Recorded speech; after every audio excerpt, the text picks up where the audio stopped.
ここが好きだよ日本人へようこそ。日本には四季を通して地域によって種類の異なるさまざまな伝統的な祭りがあります。単なる住民が楽しめるイベントとは別で、古くから伝わる日本独特の宗教的な儀式でもあります。日本では自然などすべてに神が宿り、八百万の神がいると言われています。自然と神様に感謝を表し、神様を祀ることから祭りが生まれました。この日本の祭り文化は外国人からするととても珍しく、神秘的に映るようです。今回は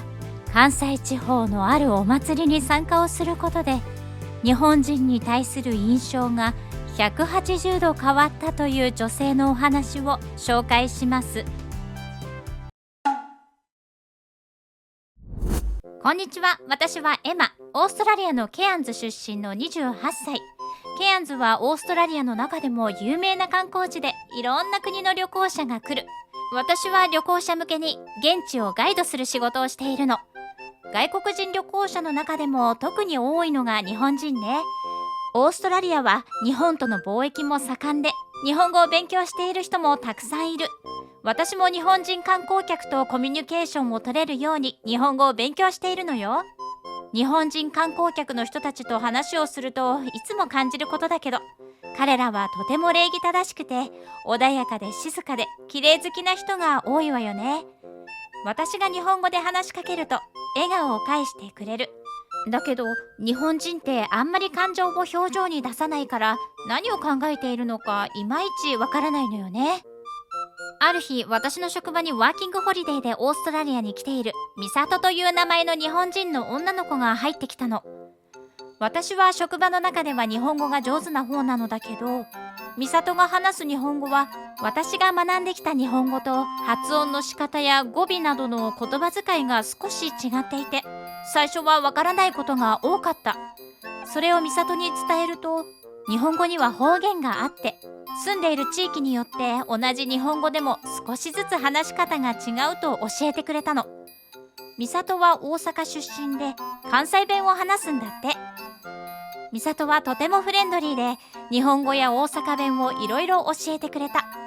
私も英語を教えてあげたり、休日が重なった日には2人でいろんな場所に出かけたりして、本当に楽しい時間を過ごすことができた。ミサトとは仲のいい友達になることができたんだけど、出会ってから半年ぐらいするとビザの関係で日本に帰ることになったの。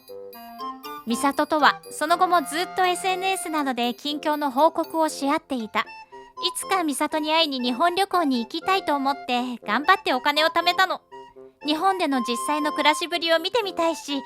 文化にも触れてみたいと思っていたから。8月中は仕事が忙しくて、9月10月頃には休みが取れそうだとミサトに連絡をした。すると10月の頭にミサトの住んでいる地域でお祭りがあるから、それに合わせてきたらと提案してくれた。日本のことは詳しく知らなかったから、その時は軽い気持ちでお祭りの時期に合わせてミサトに会いに行くと約束してしまったの。ミサトは自分の町で開催されるそのお祭りが大好きと言っていて、名前を聞くとだんじり祭りだと教えてくれた。私は事前にどんなお祭りか気になって SNS や YouTube などを利用して調べてみたの。するとだんじり祭りは怪我人や死者も出ることのある危険なお祭りだと紹介されていたの。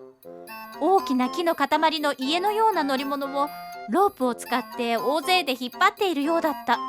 その映像の中に出てくる人たちはみんな同じユニフォームを着ていた。私がケアンズで出会った穏やかな優しい印象の日本人ではなく、とても荒々しい感じがして、みんなで大声を張り上げていたの。日本は治安がいいと聞いていたけど、道を走っている車にそのお祭りの参加者などが群がって罵声を浴びせているようなシーンもあって、とても治安がいいとは言えない様子だった。そしてだんじりと呼ばれる大きな木の乗り物を狭い道にもかかわらずすごいスピードで走らせていて、バランスを崩して民家にぶつかって壊したり、お店の看板にぶつかって壊している様子が映っていた。他にも曲がり角をすごいスピードで曲がるからバランスを崩して乗り物ごと倒れるシーンもあったわ。そのだんじりという乗り物には人も乗っているようで、その人が怪我をしたのか辺りが騒然となって救急車などが来る映像も入っていた。本当にとってもショッキングな映像の連続だった。美里が大好きでぜひ体験しに来てほしいと言ったから調べもせず簡単に参加すると言ってしまったことを後悔したわ。でも美里の家族も私が1週間にわたりお家に滞在することも歓迎してくれているようで、今さら美里にお祭りに参加したくないとは言えない雰囲気になってしまったの。お金も貯めてせっかく楽しい日本旅行になると思っていたのに、自分があんな危険な異国の祭りに参加するのかと思うととても憂鬱になってしまった。とうとう日本旅行に行く日が来た。友達に会いに日本旅行に行くのに浮かない顔をしている私を母も不思議がって心配していたわ。でも母には心配させたくなくて、私が日本で参加するお祭りが危険な祭りだと伝えることもできなかった。日本に着くと空港には美里と美里のお母さんが一緒に車で迎えに来てくれていた。私がお祭りへの参加を憂鬱に思っていることを美里になかなか伝えられず、そんな私の様子を見て美里と美里のお母さんは初めての日本旅行で緊張していると受け取ったみたい。美里のお母さんはとてもフレンドリーで優しくて、日本にいる間はここを自分の家やと思ってくつろいでなと声をかけてくれた。呼び方に困っていると、エマちゃんも私のことお母さんって呼んでなと言ってくれて歓迎してくれているのが伝わった。だから余計にお祭りが怖いと言い出せなかった。お祭りの日になり祭りの準備が進んでいく中で、遠くの方から太鼓の音や鐘の音が聞こえてくるようになった。その音を聞いて美里はとてもワクワクしている様子だった。美里に聞くと、それはだんじりの鳴り物というらしい。大太鼓、小太鼓、鐘、笛を演奏しながらみんなでだんじりを引っ張るらしい。美里はこの鳴り物の音を聞くとワクワクして興奮すると言っていた。女の子の美里があんな荒っぽいお祭りに喜んで参加する理由がここに来ても全く分からず、私は困惑していた。そんな私の様子を見て初めての祭りに私が緊張していると思った美里は、大丈夫やで、私もずっと一緒におるし、参加する仲間もめっちゃ優しいいい人らやから、なんかあったらすぐ助けてくれるし、参加したら絶対に好きになるでと言った。それでも私はやっぱり不安だったの。美里は私にもお祭りに参加するための衣装であるハッピ、桃引き、直旅を貸してくれた。初めて着るその服装はすごく日本的で忍者みたいだと思ったわ。日本って先進国でハイテクなのに、こうやって昔の文化も普通に日常に取り入れているところは本当に素晴らしいと思う。髪型も編み込みという複雑なスタイルに仕上げてくれて、おまけにスプレーを振って固めていた。すっごく可愛いんだけど、なんでこんなに固めるのって聞くと、美里が、このお祭りは結構激しいから一日崩れずに持つようにするにはこれぐらいせなもたへんねんと言ったから、とても不安になった。そんなに激しいお祭りに参加するのは身の危険を感じるし不安だと伝えると、美里は、私の言うことちゃんと聞いてくれたら大丈夫。それに青年団も参加者のみんなも安全にはめっちゃ注意してるから。でも激しいのがやっぱり興奮するんよな。参加したらエマにも絶対わかるから、早速だんじり見に行ってみようと無理やり腕を引っ張られて家を出た。しばらく歩いていくと太鼓の音が大きくなって、心臓が震えるほどの大音量。そして美里が、ほらあれがだんじりやでと指さした先には、映像で見たのと同じ木材でできている家のような大きな乗り物があった。その中に数人の法被を着た男の人が乗っていて、太鼓や笛や鐘を鳴らして演奏をしていた。美里が、木彫りもすごいから近くで見てみと言ってだんじりの近くまで連れて行ってくれた。日本人には本当に驚愕。これをどうやって作ったのかわからないけど、すごく細かく木材が彫られているの。竜とか馬とか人がとても精密に作られていて、これはもう芸術作品。私が驚いて、すごいすごいと言っていると、同じハッピーを着た人から話しかけられた。姉ちゃんどこの人？ハッピーめっちゃ似合ってるやんと気の良さそうなおじさんが話しかけてきた。私がオーストラリア人だと話をしていると、周りの人たちもどんどん私に話しかけてきた。姉ちゃん日本語上手やな。オーストラリアの人やったらだんじりなんて珍しいやろ。触ってもええで。ハッピー着てるってことは一緒にだんじり引くんか？もう少しで出るから腹ごしらえしとかなあかんで。あっちでおにぎり配っとるから持ってきたるわ。など早口でいろんなところから話しかけられて目が回りそう。今まで私がオーストラリアで出会ってきた人たちと違い、ものすごくフレンドリーだったの。でも動画で見た怖そうな雰囲気はなく、とってもにこやかでみんな優しかった。私が驚いて美里に伝えると、びっくりするやろ。大阪の人はめっちゃフレンドリーやねん。それに今日はお祭りやし、一緒のハッピー着てる人はみんな知り合いみたいなもんやから。だって。その後美里が、いきなりだんじり引くの難しいやろから、一回だんじりがどんな風に動くんか見てから一緒に参加しようかというので、他の見物人の人たちに混ざり道の脇に立っていた。すると長い綱を持った人たちが、そりゃそりゃと掛け声をかけながら歩いてきたと思ったら、太鼓の音が突然速くなり、綱を引っ張っていた人たちが一斉に走り出したの。するとさっきのだんじりがすごい勢いで目の前を走り抜けていった。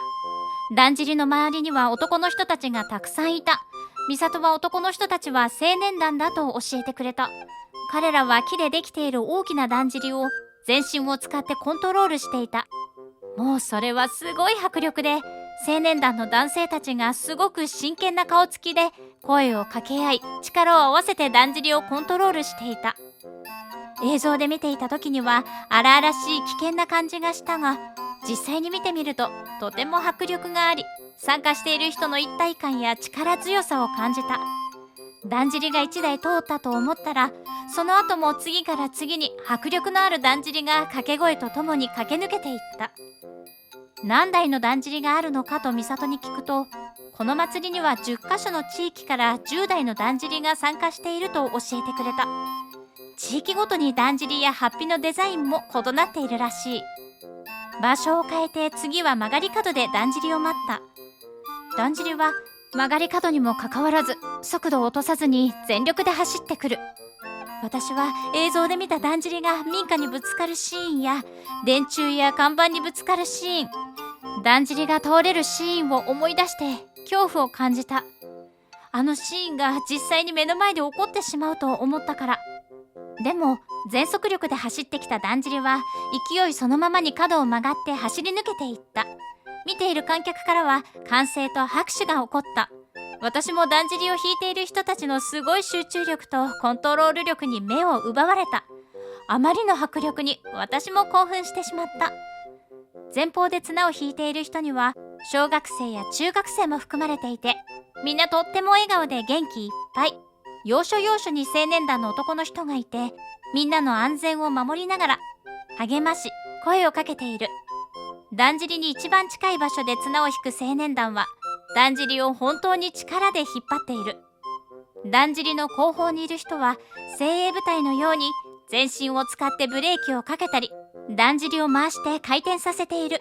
だんじりの中で太鼓や鐘を鳴らしている鳴り物は早く力強くなったりゆっくりになったりと、みんなの動きをコントロールしているかのよう。そしてだんじりの屋根の上に乗っている人は全速力で走っているにもかかわらず、屋根の上で飛びながらそんなみんなを鼓舞している。みんなが一丸となり連携したプレーでだんじりをコントロールしているのが伝わってきた。次から次とこの曲がり角にだんじりがやってくる。どのだんじりも自分たちが一番だと言っているかのように、すごい迫力で曲がり駆け抜けていった。私が心配していた事故は一回も起こらなかった。美里にそのことを伝えると、だんじりは確かに危険な事故が起こることもある。ただ事故が起こるのは本当に稀。どの町の青年団の人たちも事故が起こらんように練習を重ねているし、体力づくりもしてる。だんじりが自分らの町の誇りやからと教えてくれた。その後、だんじりの綱を引くことにも挑戦した。美里には、引いてる間は何があっても綱を離さんといて。こけても綱だけは離したらあかんで。みんなに踏まれて大怪我するから。と言われた。一度つまずいてこけた時、美里に言われたように綱にしがみついていたら、姉ちゃんいけるか？しっかり走りや。と言って青年団の男の人が引っ張り起こしてくれた。綱を離していたら確実に後ろの人に踏まれていたと思う。こうやって青年団の人がみんなのことを守っているんだと思った。青年団の人たちはみんな本当に男らしくてかっこよくて、今まで抱いていた日本人のシャイでおとなしいというイメージをいい意味で覆された。私もそうりゃそうりゃと真似して掛け声をかけながら走った。1km 以上の距離をずっと綱を引きながら歩いたり、走ったり飛び跳ねて盛り上げたりと、体力に限界を感じながらも、周りのエネルギーと太鼓などの鳴り物の高揚感で最後まで走ることができた。近くにいた人たちと肩を組みながら掛け声を言い合って盛り上がることができ、コミュニティにしっかりと受け入れてもらえて、心の底からこのお祭りを楽しめた。祭りの最後にはだんじりが車庫に帰っていくのが名残惜しくて涙が出たくらい。美里から聞いた話だと、だんじり祭りは300年以上の歴史があるらしい。日本の祭りは神社で感謝を祈り、慰霊のために神仏を祀る儀式のことを言うらしい。秋に開催されるだんじり祭りは、五穀豊穣、農漁業の収穫を感謝し、豊作豊漁を神様に願うお祭りなんだとか。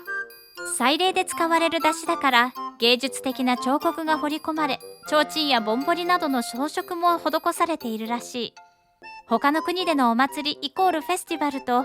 日本のお祭りは全く成り立ちが違うと思った。日本のお祭りは本当に神秘的だと感じた。フェスティバルはただ単に催し事として盛り上がっているだけだが、日本のお祭りには伝統と文化がしっかりと残っている。日本のお祭りはとても歴史があって、その地域の人たちが大事に受け継いできたのが感じられた。普段は礼儀正しくておとなしい日本人が、本当はこんなに人間味があって情熱的なんだと知ることができて、日本が大好きになった。まただんじり祭りにも参加をしたいし、美里が日本には地域によっていろんなお祭りがあるって言っていたから、他の祭りにも参加したい。だから今の私の夢は日本に移住することなのよ。いかがでしたか？関西地方で行われるだんじり祭りは、日本人でも住んでいる地域によっては名前も知らなかったり、どんなお祭りなのか知らない人もいるのではないでしょうか。だんじり祭りを行っている地域の人たちには、お祭りが人生に欠かせないものとなっていて、だんじり祭りのために生きていると言っている人々がたくさんいるそうです。自分たちの住んでいる地元を愛し、地域住民が一丸となって共同体として助け合ってきたのだということが、祭りを通してもわかります。地域の活性化と文化を次の世代にきちんと引き継いでいく。これは日本の文化そのものですね。だんじり祭りに限らず、日本各地には興味深い祭りがたくさんあります。私たちもこの素晴らしい日本の文化を次の世代に引き継いでいけるようにしたいですね。最後までご視聴いただきましてありがとうございました。視聴者の皆様のご意見、ご感想をコメント欄までお寄せください。もしよろしければ高評価やシェアしていただけると嬉しいです。それではまた次回の動画をお楽しみに。